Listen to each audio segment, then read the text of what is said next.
ডাক্তাররা আমাদের কাছে আক্ষেপ করে, হাসপাতালের আক্ষেপ করে, যখন আমরা বলি আপনারা কেরালা থেকে কেন নার্স আনেন, বলে দেশে নার্স নাই। ডাক্তাররা আমাদেরকে বলে আমাদের এমন স্বাস্থ্য ব্যবস্থা, এখানে প্রতিজন নার্সের বিপরীতে আমাদের 3 জন ডাক্তার আছে। রেশিও হলো 1:3, একজন নার্স 3 জন ডাক্তার। পৃথিবীর মানুষ হা হয়ে যায় কথা শুনে, কারণ হওয়ার ছিল উল্টাটা, একজন ডাক্তারের পেছনে 3 জন নার্স অন্তত।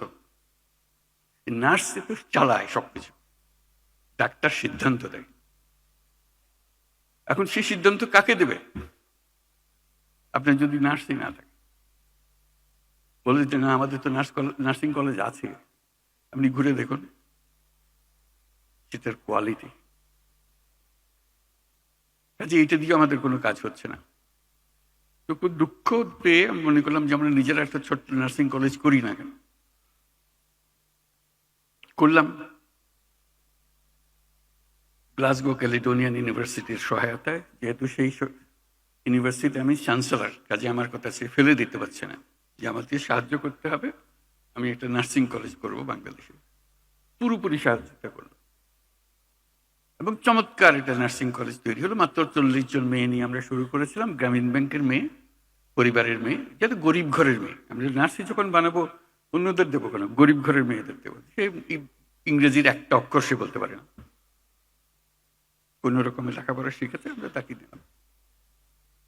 তার নার্সিং ডিগ্রি পাওয়ার আগে তার টুকুর ইংরেজি, আন্তর্জাতিক মজলিস এসে বক্তৃতা করে, তার ভবিষ্যৎ কি রেখে সেগুলো নিয়ে কথা বলে। আজকে সেই নার্সিং কলেজ বড় কলেজে পরিণত হয়েছে।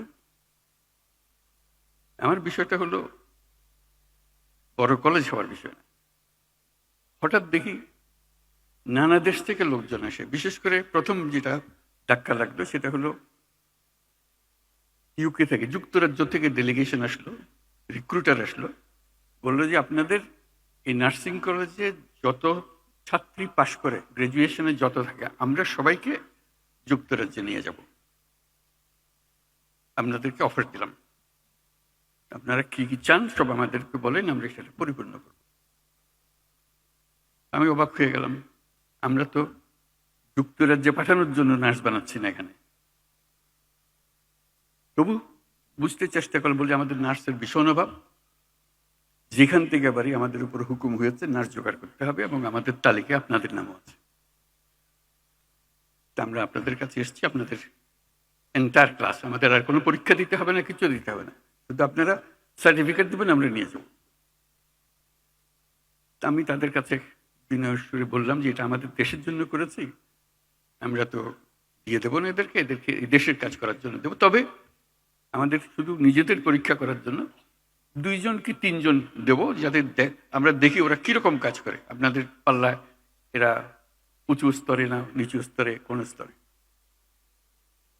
বলে না সেটা পরীক্ষা করতে হবে না, সেই পরীক্ষা আমরা ইতিমধ্যে করে ফেলেছি, যা যা আমাদের দরকার আপনারা যত চান দিতে পারেন। তা আমি সবিনয়ে বললাম যে এই 2 জন 3 জনের বেশি আমরা দেবো না এখন, ভবিষ্যতে যদি আমাদের সামর্থ্য হয় দেবো। এটাতে খুব আনন্দ উপভোগ করলাম যে আমরা যেটা বাংলাদেশের জন্য করছি সেটা ইউকেতেও তার একটা ডিমান্ড আছে, চাহিদা আছে। আমরা দরখাস্ত নিয়ে ঘুরছি না, তারা আমাদের কাছে আসছে। কিছুদিন পরে দেখে জাপান থেকে আরেক ডেলিগেশন, তারা আমাদের নার্স চায়, সবাইকে চায়। বলছি শুধু আমাদের একটা শর্ত, জাপানি ভাষাটা আমাদের আমরা শিখিয়ে দেবো তাদেরকে, এই সুযোগটা আমাদেরকে দিতে হবে, এবং খুব সিম্পল জাপানি ভাষা, কোনো কঠিন জিনিস না, তারা লেখাপড়ার সঙ্গে সঙ্গে এটা শিখে যাবে, আমরা সেই ব্যবস্থা আমাদের হাতে। একই জবাব দিলাম, ধন্যবাদ দিলাম। আমি সবিস্তারে এটা বললাম এই জন্য, আমরা অনেক বিশ্ববিদ্যালয় করি বাংলাদেশে, কথায় কথায় বিশ্ববিদ্যালয় খুলে ফেলছি আমরা।